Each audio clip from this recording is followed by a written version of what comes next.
Kembali lagi Tuhan, minggu pertama di dalam bulan yang kedua. Kami datang kepadamu untuk beribadah, terlebih dalam satu meja dengan Engkau di dalam sakramen perjamuan kudus. Bapa, baik yang secara online maupun secara offline, benar-benar merasakan hadirat Allah, merasakan akan kuasa Allah, jamahan dan pertolongan-Mu. Bapa, kami serahkan waktu ini, biar Engkau memberkatinya. Engkau menyatakan akan pertolongan-Mu akan segala kebutuhan kami. Biar Engkau menyapa kami, Engkau menyentuh hati kami yang paling dalam, supaya kami mengerti isi hati Tuhan, supaya kami boleh bertumbuh di dalam Engkau. Bapa, jauhkan daripada yang jahat. Dalam nama Yesus kami berdoa. Amin. Silakan duduk jemaat semua. Shalom, sedang jemaat semua, shalom.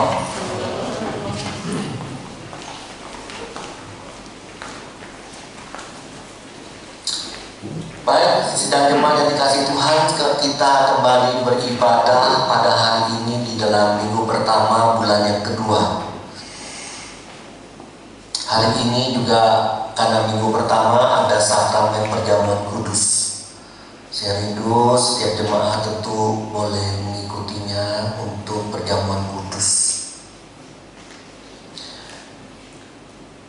Pada bulan pertama kita berbicara tentang hal yang baru,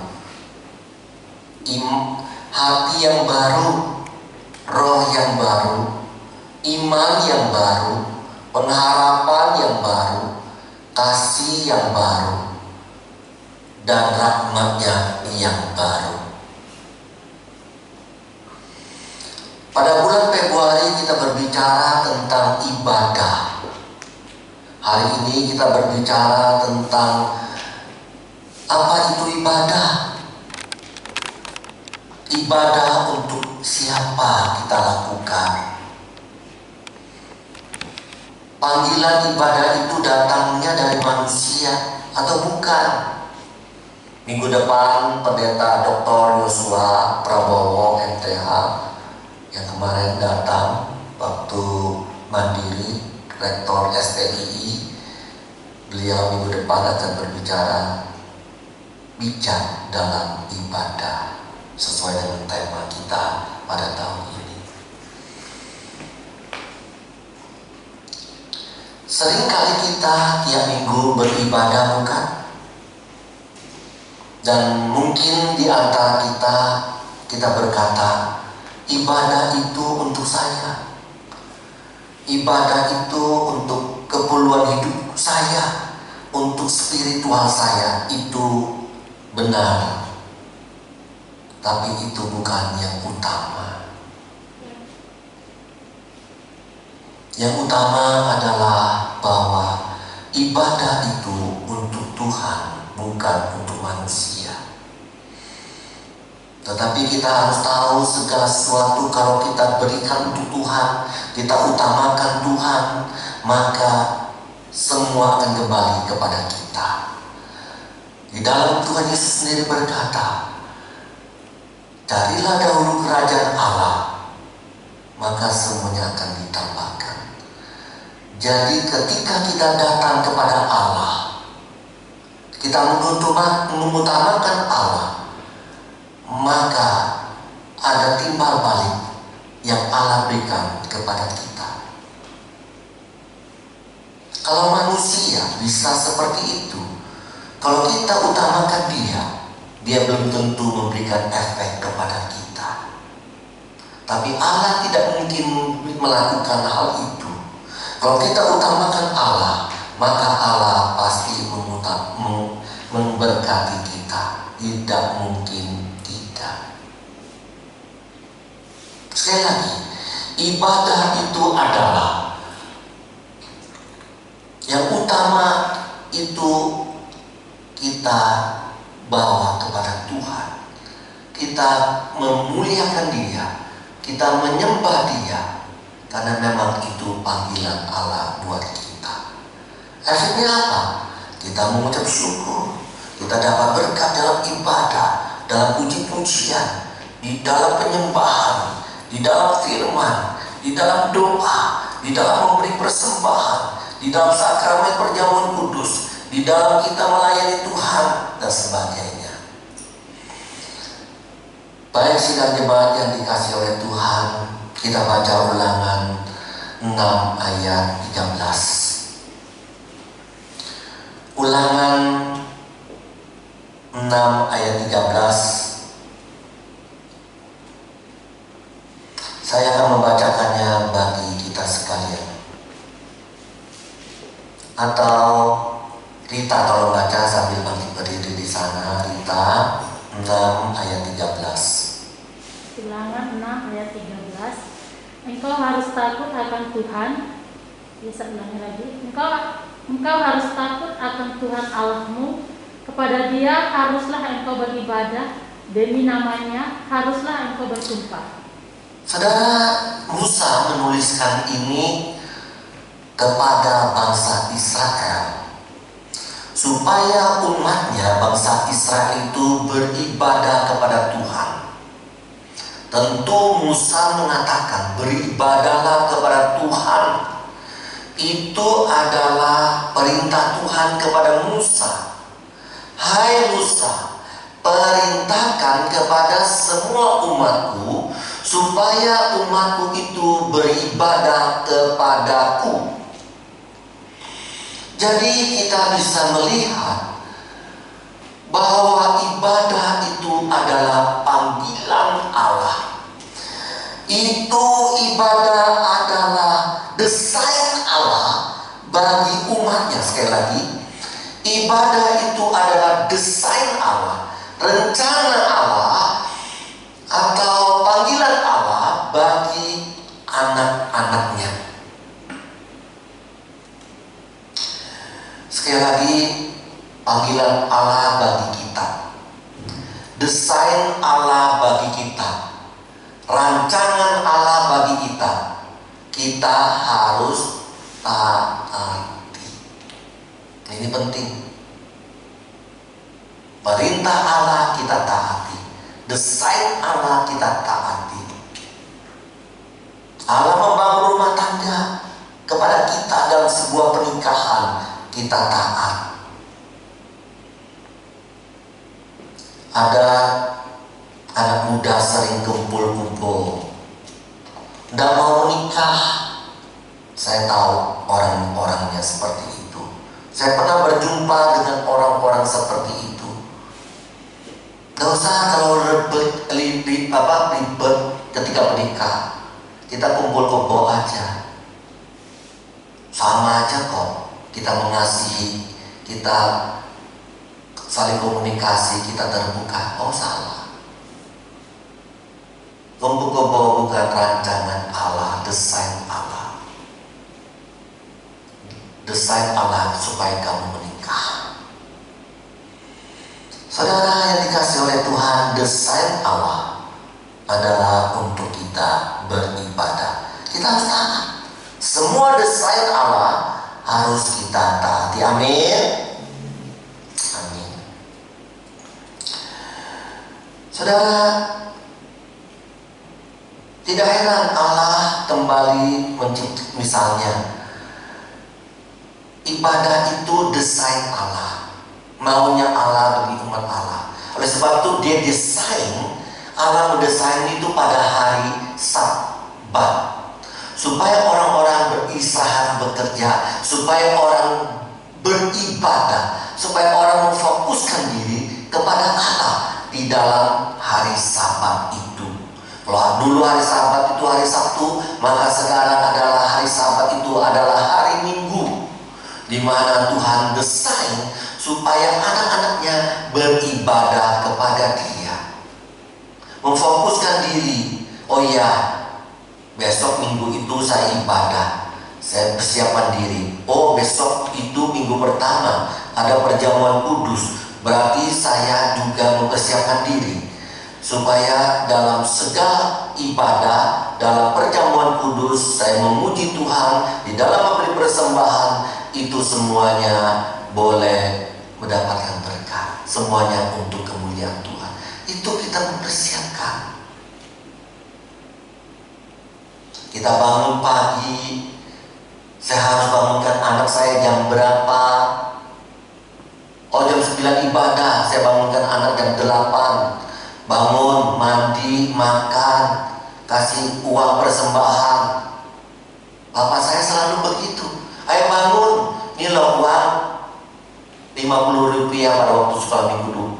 5 rupiah kamu persembahkan kepada Tuhan. 5 rupiah lagi beli makanan. Jadi ada 10 rupiah dikasih sama Papa tiap minggu. 5 rupiah persembahan, 5 rupiah untuk jajan. Papa selalu mempersiapkan kepada anak-anaknya ketika masuk dalam sebuah ibadah. Memang harus begitu, teman-teman. Kita harus mempersiapkan benar-benar untuk ibadah itu.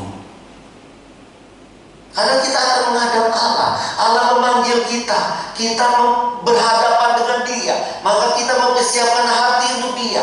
Kita mempersiapkan pikiran untuk Dia. Kita menyembah untuk Dia. Kita mengucap syukur untuk Dia.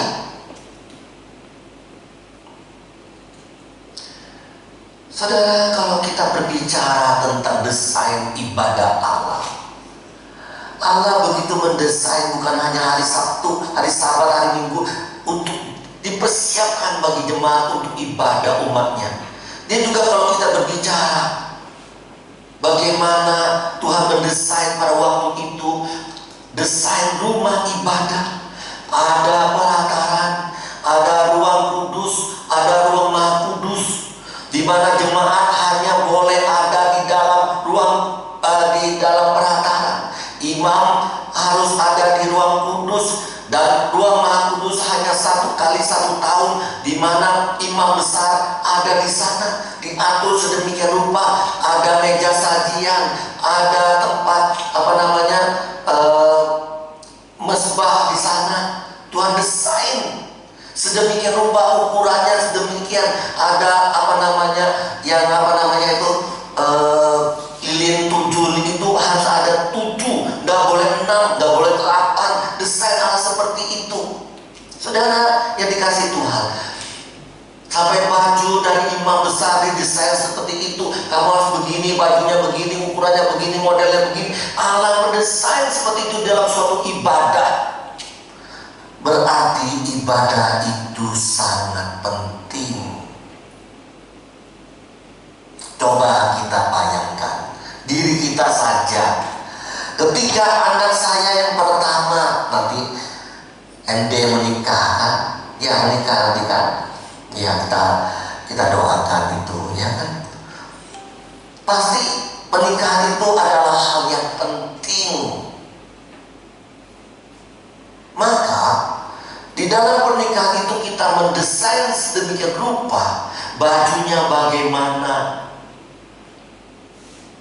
persepsinya bagaimana, ibadahnya bagaimana, tata cara makanannya bagaimana, mejanya bagaimana, panggungnya bagaimana, lampunya bagaimana, orang yang datang menerima tamu bagaimana, desain sedemikian rupa.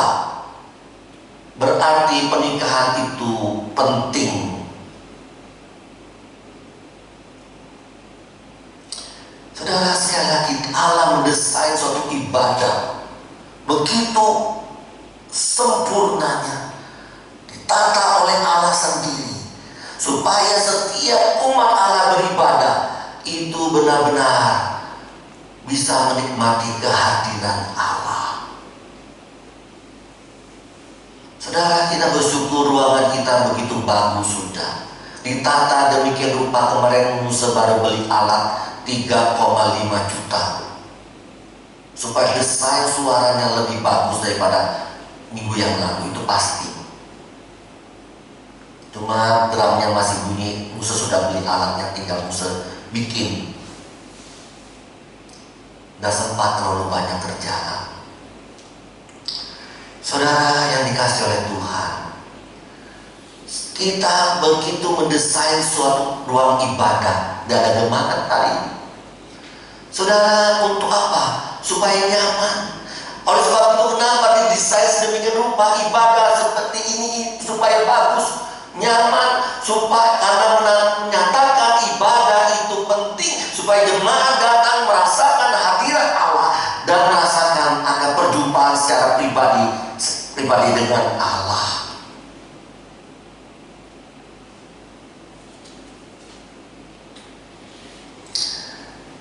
Saudara yang dikasihi oleh Tuhan, inilah yang perlu kita pelajari. Ibadah itu Allah memanggil kita. Tentu itu hal yang penting. Apalagi sampai Allah yang menata.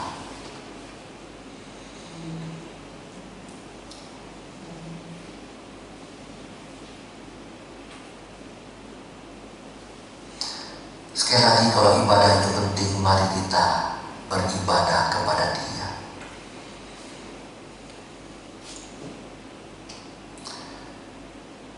Jangan kita mengabaikan ibadah itu. Jangan membiarkan kita tidak ibadah.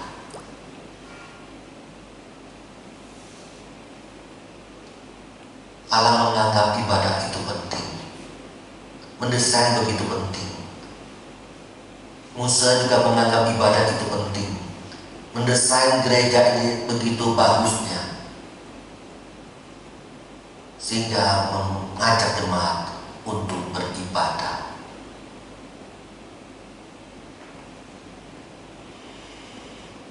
Pertanyaannya adalah, kalau kita tidak ibadah kepada Allah, apa respon Allah bagi kita? Sekali lagi, saya sudah berbicarakan tentang ibadah, desain Allah, kata oleh Allah, panggilan Allah. Kalau kita tidak ibadah kepada Allah, bagaimana respon Allah? Bayangkan saja, kalau Bu Kori LDM menikah desain sedemikian rupa, tiba-tiba yang datang cuma 30 orang atau 25 orang, padahal desain untuk 300-400 orang. Saya mau tanya, permisi tanya, respon dari Ibu Kori bagaimana?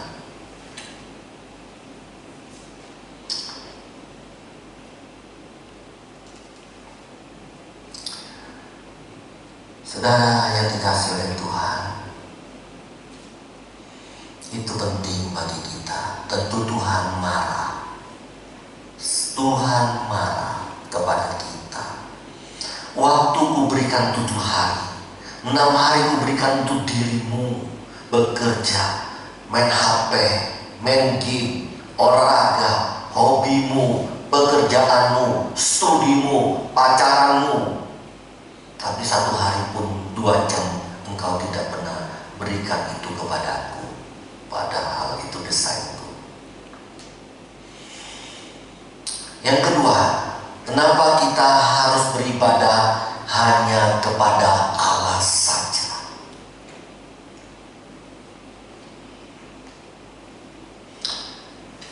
Pertanyaannya adalah, kalau kita tidak ibadah kepada Allah, kita ibadah kepada siapa?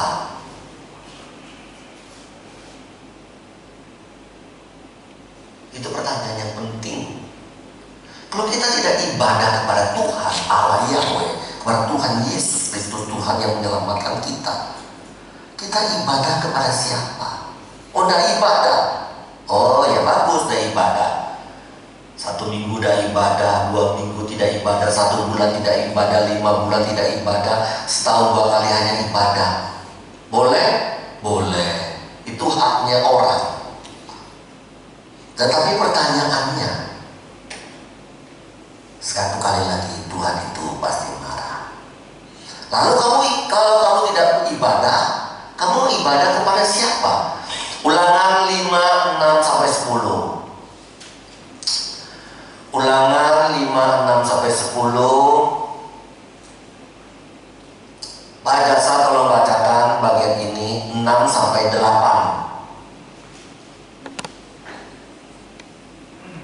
Akulah Tuhan Allahmu yang membawa kau keluar dari tanah Mesir, dari tempat perbudakan. Jangan ada padamu Allah lain di hadapanku. Jangan membuat bagimu patung yang menyerupai apapun yang ada di langit di atas, atau yang ada di bumi di bawah, atau yang ada di dalam air di bawah bumi. Kris 9-10. Jangan sujud menyembah kepadanya atau beribadah kepadanya, sebab aku Tuhan Allahmu adalah Allah yang cemburu, yang membalaskan kesalahan bapa kepada anak-anaknya dan kepada keturunan yang ketiga dan keempat dari orang-orang yang membenci. Dari sini kita melihat bahwa ibadah itu hanya dua hal. Apa artinya? Penyembahan manusia hanya dua.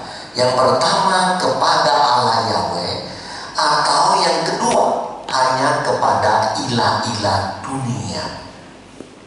Di dalam perjanjian lama berbicara kepada ilah-ilah, kepada patung, kepada dewa-dewa. Di dalam perjanjian baru, kamu kalau tidak ibadah kepada Tuhan Allah Yahweh, kepada Tuhan Yesus Kristus, kamu menyembah kepada siapa? Kamu beribadah kepada siapa? Kamu beribadah kepada hobimu. Engkau beribadah pada pekerjaanmu. Engkau beribadah akan usahamu. Engkau beribadah akan kuliahmu, PR-mu. Engkau beribadah kepada pancingmu. Engkau beribadah main tenis mejamu. Engkau bermain di dalam apa? Tidurmu. Engkau bermain dalam HP-mu dan sebagainya. Engkau bermain dalam apa? Tamasya, jalan-jalan ke mall-mall. Itu ilah-ilah dunia saat ini. Kalau kita tidak ibadah kepada Allah Yahweh Tuhan Yesus, itu kita ibadah kepada ilah-ilah seperti itu. Saudara, jangan Allah berkata itu kekejian bagiku. Jangan. Allah tidak suka, itu pasti dan iya. Siapa yang beribadah kepada ilah-ilah, maka tidak akan mendapat berkat. Nah, pasti. Percaya.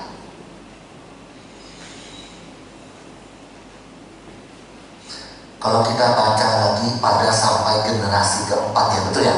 Ya. Tidak diberkati dalam generasi keempat. Saudara yang dikasih oleh Tuhan,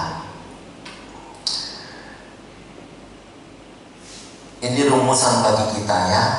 Oke.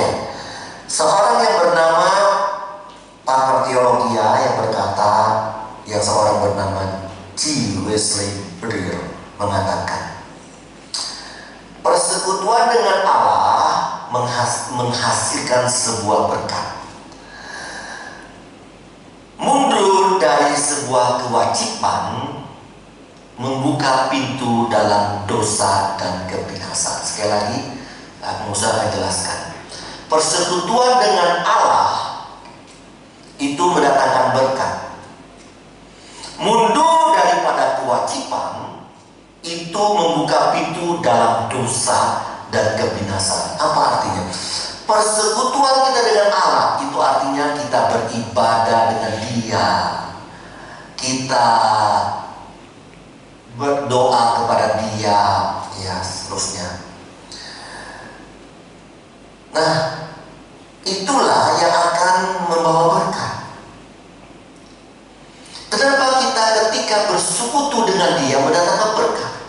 Karena kita menerima panggilan Allah, menerima ajakan Allah untuk bersekutu dengan Dia, untuk dekat dengan Dia. Maka disitulah ada berkat, disitulah ada kuasa, disitulah ada mujizat. Disitulah ada kekuatan. Jauh dari Allah, mundur dari kewajiban. Nah, kewajiban ini apa? Ibadah itu adalah kewajiban. Karena panggilan Allah, desain Allah, ajakan Allah, perintah Allah, itu adalah kewajiban kita untuk ibadah.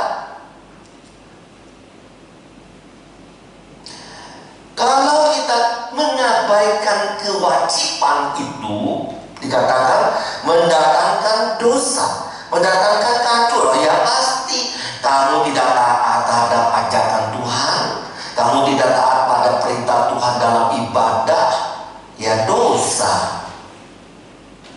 Kamu mengabaikan ibadah, ya kamu hancur sendiri. Kamu akan bergulut dengan dunia ini, ilah-ilah dunia ini. Kamu tidur, main HP, dan ke gereja, main game, dan baca firman Tuhan, dan berdoa. Bagaimana bisa ada kekuatan? Tidak bisa, akan hancur. Ini maksud daripada tulisan J. Wesley Pry. Saudara yang dikasih oleh Tuhan, coba kita renungkan. Sekarang ada di dalam pilihan kita mau ibadah atau tidak. Tentu ibadah, kita dekat dengan Tuhan, kita taat dengan Tuhan. Contohnya perjamuan kudus, panggilan Tuhan, iya. Perintah Tuhan, iya. Kita lakukan dah. Kemarin saya hubungi 2 orang. Jangan lupa ya, minggu ibadah ada perjamuan kudus. Ya, saya sebagai hamba Tuhan diperintahkan seperti Musa untuk mengajak orang untuk ibadah.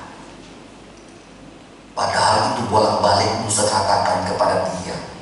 Kemarin masih Musa ingatkan, beribadahlah, ikutlah perjamuan kudus. Hari ini juga tidak datang. Saudara yang dikasihi oleh Tuhan, tidak apa-apa. Saya menunaikan tugas seperti Nabi Musa. Tergantung umatnya mau beribadah atau tidak. Tergantung umatnya mau taat atau tidak. Musa berkata oleh suara Tuhan, ketika engkau taat, engkau diberkati. Ketika engkau tidak taat, engkau tidak diberkati. Itu rumusan. Saudara yang dikasih oleh Tuhan, biarlah firman Tuhan hari ini menggugah kita bahwa kita harus ibadah, dan itu adalah kewajiban. Kalau kita mengabaikan kewajiban itu, adalah kehancuran. Karena ibadah itu desain Allah, maka ibadah itu penting, important bagi seluruh umat Allah. Mari kita berdoa. Bapa di surga, kami rindu biar Engkau memberkati kami, menolong kami terus beribadah, karena itu panggilan, karena itu penting, dan itu adalah suatu kewajiban. Bapa, kami percaya biarlah kami dapat ibadah dengan Engkau dengan baik dan sungguh-sungguh merasakan hadirat Allah seperti yang Kau rindukan itu. Bapa, jangan kami abaikan. Kalau kami tidak ibadah kepada Engkau, kami ibadah kepada kesenangan diri kami sendiri. Akhirnya akan hancur. Ingatkan kami Tuhan, dunia bukan hari makin lebih baik, tetapi banyak akan tantangan dan pergumulan yang sangat berat. Oleh sebab itu kami boleh banyak-banyak dekat-dekat dengan Engkau. Berkati kami. Kami bersyukur untuk berkat-Mu hari ini. Dalam nama Yesus